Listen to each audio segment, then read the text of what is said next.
Hello, my mimics, and welcome back to the Mimic Commentary, episode 54. This is the Magic Mirror episode. We're going to talk about the templates of who you can be. You know, last episode was a little bit of like a little bit just showing what I found so far playing Dark Souls 3 and kind of where I'm thinking of like how I want the Mimic video to end. You know, we do all the Mimic stuff, all the characters are lying, all those theories and what have you. And then we go into like, well, Elden Ring's really mimicking all this other stuff. So to keep that trend going, we changed our character to the Mimic. He's looking like a regular knight, but who is he underneath? So we're going to look at the base templates, and I'm going to try and think about which like starting class they kind of start with. Possibly.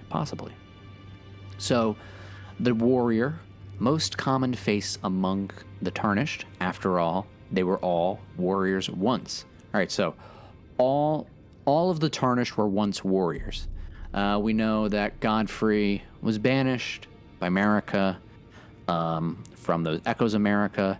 Him and his warriors banished to go to far off lands, die. And then grace will come back to you and come back to life. So everyone is descendants of those warriors. So that's where this comes from.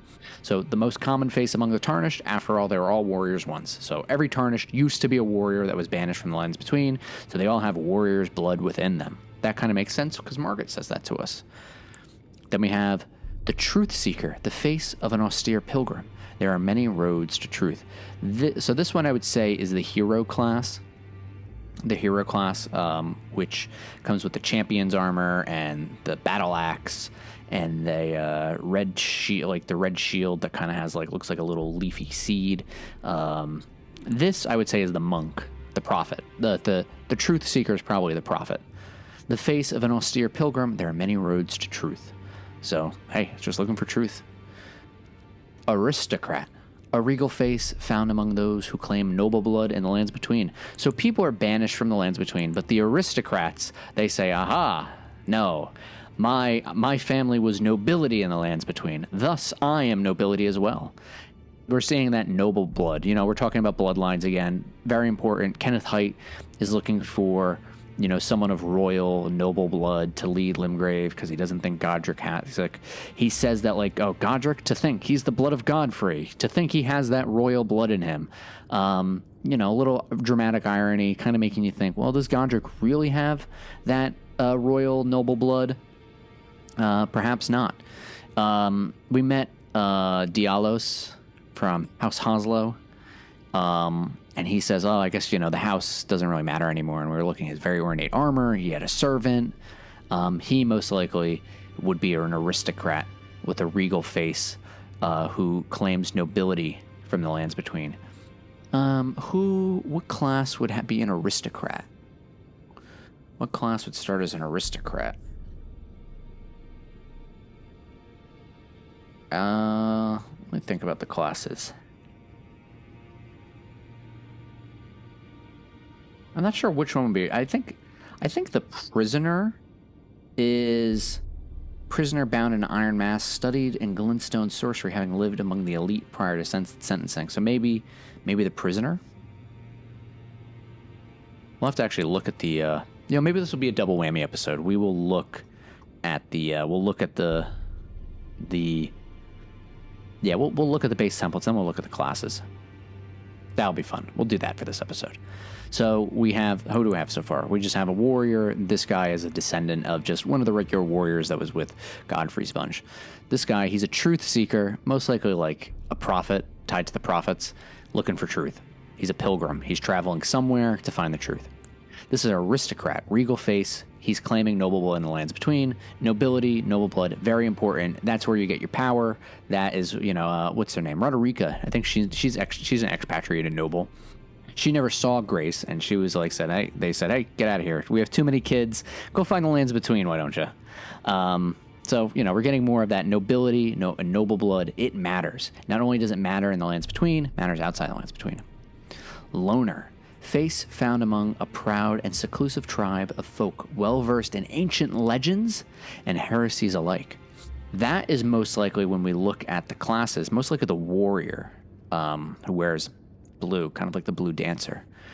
So we have, how many groups do we have? Just regular warriors. Then we got truth seekers. Now we have aristocrats. Now we have face found among proud and seclusive tribe of folk well versed in ancient legends and heresies alike. If we're thinking that these are all descendants of people who come from the lands between, these are tarnished who are getting the, what color are his eyes? These are tarnished who are getting the folk lore and ancient legends from the lands between. So these people probably, if we think of like the only legend that I can think of right now is the blue fairy, the dancer, the blue fairy and the blind dancer. So these tarnished are probably sharing stories of the dancer in blue and the fairy who gave him a flowing sword. So that's cool. Northerner, a face found among the hardy people of the unforgiving north. So the north outside the lands between, but most likely the north in the lands between, because some say they're descended from giants. So now we're kind of getting like, people can have giant's blood.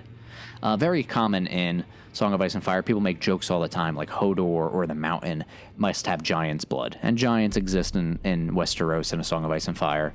And there is thought that there's some interbreeding. In George R. R. Martin stuff, it's usually the case that like the magical creatures and things like that are really just humans who are genetically modified, so there can be interbreeding. But this one's interesting that now we learn that people can be descendant from giants. Because some are saying they're descended from giants, that means like, why are they saying that? There must be a reason. So people can be descended from giants. And we know that the giants were killed. Well, do we know the giants are killed? I don't know if we know about the War of the Giants yet, but we know from the Roar Medallion that the giants threatened the Erd Tree because they would whip up firestorms and things like that. Seafarer. This is probably a guy who's hanging out with Roderica. The face of one who wanders the seas in search of their home in the lands between. So this is someone, they're descendant from the Tarnished, from the Godfrey's Lot, and they're like, I gotta find the lands between. So they're just out on the ocean all the time, going through the Sea of Fog, looking for this place, and you can't get there. I mean, some people do, but you gotta find. Most people, you gotta get grace. You'd be very lucky if you get through the Sea of Fog. What class would that be? Gosh, I have no idea. I don't see any. Looking at all the classes, I don't know which one's a boatsman. The Reedlander. This is the samurai, Japan, a face from the faraway, isolated land of reeds, where blood is a familiar sight. I think we'll learn more about the land of reeds, and I think it's supposed to be like the Shogun era. All these dynasties and families fighting each other, and that's where blood is a familiar sight. But since blood is a familiar sight there, is there influence of the Lord of Blood in the land of reeds?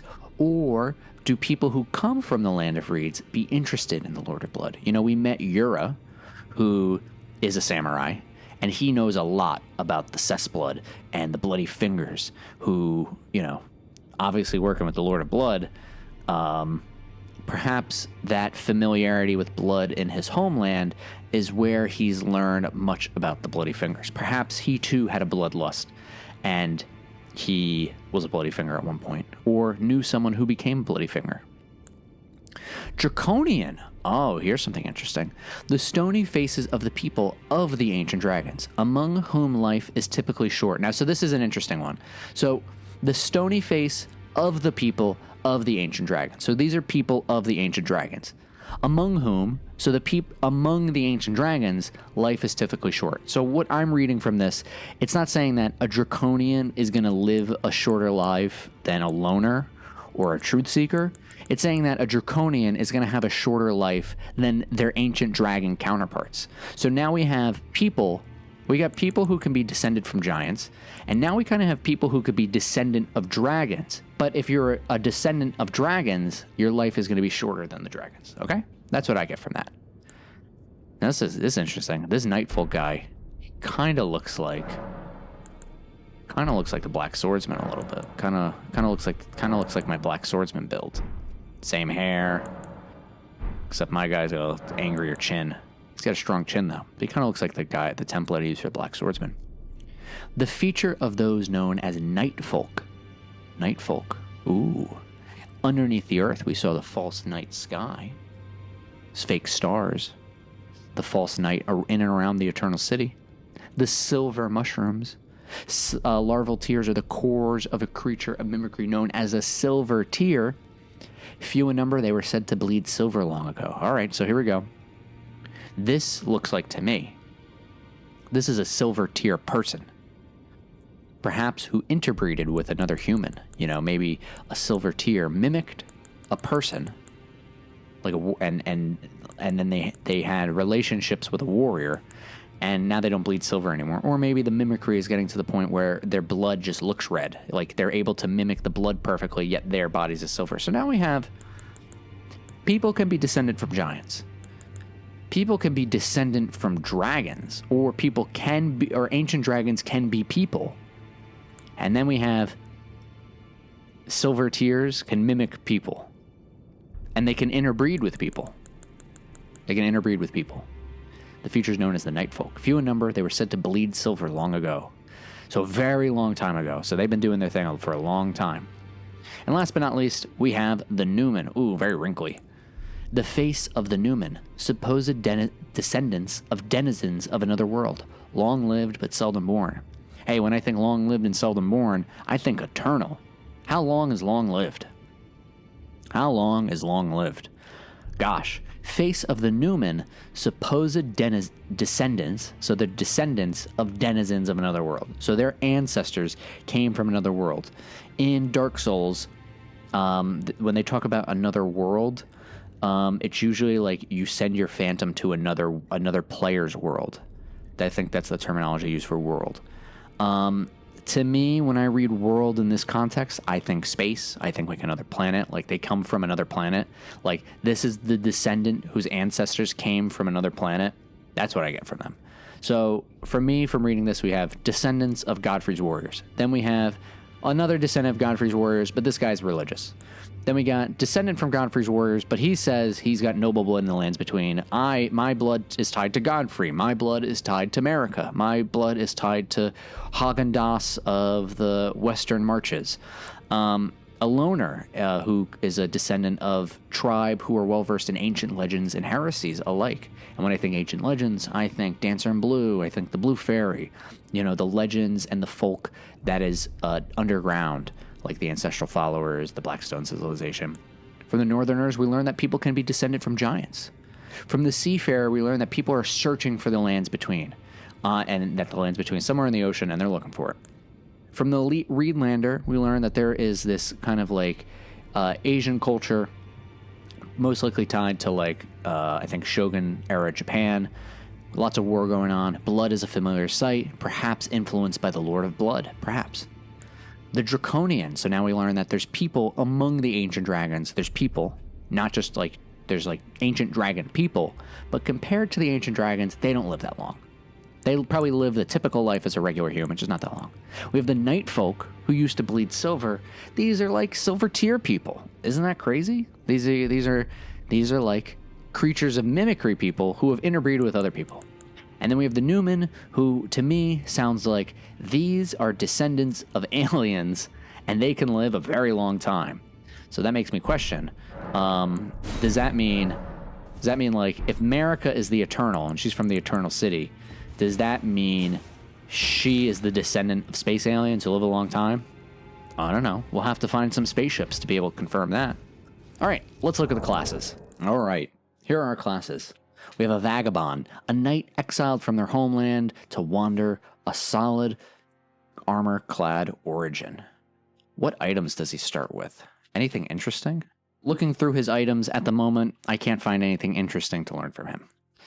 The warrior. Ooh, so the warrior looks like the Dancer in Blue. This is where I was thinking he might be related to the loners who have these ancient legends and heresies. We'll look at his art, like, wow, look at this. So look, this is probably what the Dancer in Blue is supposed to look like. He has the curved swords. They perform spinning slash. A nomad warrior who fights wielding two blades at once.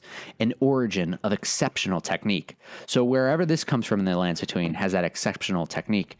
The weapons that he used, the scimitar, come with spinning slash. And we were thinking that, perhaps spinning slash is tied to this Dancer in Blue culture. And now I think we kind of have confirmation of that. The The armor they wear, this blue cloth, I'm not going to read too deep into the item descriptions of these guys until we get them. But now I'm thinking, we have this definitely warrior, fairy and blue culture is outside. And this is pretty awesome. That culture has survived since underground. We found it in the High Road Cave, which has the Blackstone civilization stuff. And there's rivers underneath the lands between. The dancer in blue was gifted a flowing sword from a fairy, and Shifra is a Gaelic Shifra River. Shifra is a Gaelic name for a fairy in I think it's called the Angel Stories or something. So that's pretty cool. Hero, a stalwart hero at home with a battle axe, descendants from a Badlands chieftain. Well, we learned about a lot of stuff about Badlands chieftains. They like to eat exalted flesh. We found exalted flesh at the Dragon Communion Church. Exalted flesh was given to us by Iron Jar Alexander, who is a warrior jar. This is what Nefeli Lu wears. Horalu was a Badlands chieftain. Horalu, chieftain of the Badlands. So it seems like that the hero, the stalwart hero, is descended from, most likely, Horalu. That's what I would think. And we were suspicious that maybe that he's descendant, like Horalu, is the name that Godfrey took when he was banished. We've done that theorizing before. You don't need me to do it again. So now we're seeing, okay, if you pick a hero and you pick the warrior as you pick the hero as your class and the warrior as your origin, you're probably a descendant of Godfrey. Bandit. Oh, what do they start with? Oh, yeah, that's the shield. We found this shield. This is it's the red. It's got the leaves on it. We were talking red is blood. Maybe red is crucible. The primordial matter of the Erd tree was red tinted gold. So, kind of getting that stuff in there. The bandit, a dangerous bandit who strikes for weak points, excels at ranged combat with bows. I don't think there's anything interesting from the bandit that we can get. Now, we already talked about the astrologer set, scholar who reads fate in the stars, heir to the school of glintstone sorcery. This guy, he's got somebody, he's got connections to the Academy of Lucaria, but not the Carians. We have our Carian class in here, just a little bit further down. The prophet, that's who we chose. A seer ostracized for inauspicious prophecies, well-versed in healing incantations. This is a guy outside the lands between. He's seeing the burning of the Erd tree, and he sounds like a crazy person. People are like, the Erd tree in the lands between is going to burn. Bro, I live in lands between. I live in Badlands, Oklahoma. I don't know what the hell you're talking about. Erd tree? I ain't never seen no Erd tree. You're saying it's going to burn? You're crazy. But he's part of the Two-Finger Religion, and the Two-Finger Religion is if you're going to start saying those crazy prophecies, we're going to have to make sure nobody talks to you when you get to the lands between. And we look up his dress. Samurai, a capable fighter from the distant lands of reeds, handy with a katana and longbow. The katana causes bleed. No wonder they love. No wonder they're so into that blood stuff. He also actually, which is interesting, he had a red thorn, the red thorn shield as one of his items. Those, the impenetrable red thorns, tied to the briars of sin, which crushed a maiden's eyes from the shield of the guilty. A lot of cool stuff there happening out in the land of reeds. The prisoner. Okay, so the prisoner class can cast. We don't have this spell yet, but he can cast a magic glint blade. I think, did we get magic glint blade yet? I don't think we did, but he can cast a Carian spell. So the prisoner can cast a Carian spell. He also has the Griffith prisoner helmet from Berserk. So kind of mimicking Berserk there with his helmet. A prisoner bound in an iron mask, studied in glintstone sorcery, having lived among the elite prior to sentencing. So this guy, who has ties to the Carians, was sentenced to be a prisoner. To me, that reads, the people outside the lands between do not like the Carians in some way. There's issues with the Carians. And knowing that Radigan went to war against the Carians until he married into them, it seems that there is a holdover between issues with the Carians. The Academy doesn't like the Carians. The Erd Tree for a while did not like the Carians. And it seems like outside the Lands Between, if you're related to the Carians, you are also not liked. If I was to pick the prisoner class, the base template of my character I'd choose would be a Night Folk. That's who I would choose. That's what I would choose. Then we also have Confessors, Church Spy, adept at covert operations, equally adept with the sword as they are with their incantations. He has a 2-finger sigil. He also starts, I think, with the, not darkness, he starts with another 2-finger spell. So this is a 2-finger Confessor. We learned a bit about the Confessors from the Twin Blades, and we kind of see that finger iconography with the sword. It looks like 2 fingers wrapped around, like making a cross in that spiral, like crossing their fingers, like they're lying, and a sword going between them. So this is a killer, a confessor for the 2 fingers. He's killing people that go against the 2-finger religion. And last but not least, a poor, purposeless sod, naked as the day they were born. A nice club is all they have. What's the lore behind this guy? Who knows? So we got some interesting stuff there. I think the biggest stuff that we'll be talking about moving forward is we're going to be talking about Newman, Nightfolk, Draconians, the Descendants, and the Descendants of Giants and the Aristocrats. So this was a little side episode that we had to do. Before we jump into doing the Black Knife Catacombs and continuing on the conspiracy of the Night of Black Knives. Next episode, I promise next episode, we will do the Catacombs. I just got to get my stuff together to do a recap of what Dee, Roger, and Fia have said before we go into there, so we know exactly what we're working with. All right. Hope you enjoyed this episode. Hope you enjoyed last episode. Next episode, we'll get back on track, and we will journey into the Catacombs. All right. You know the drill. Let's do the thing.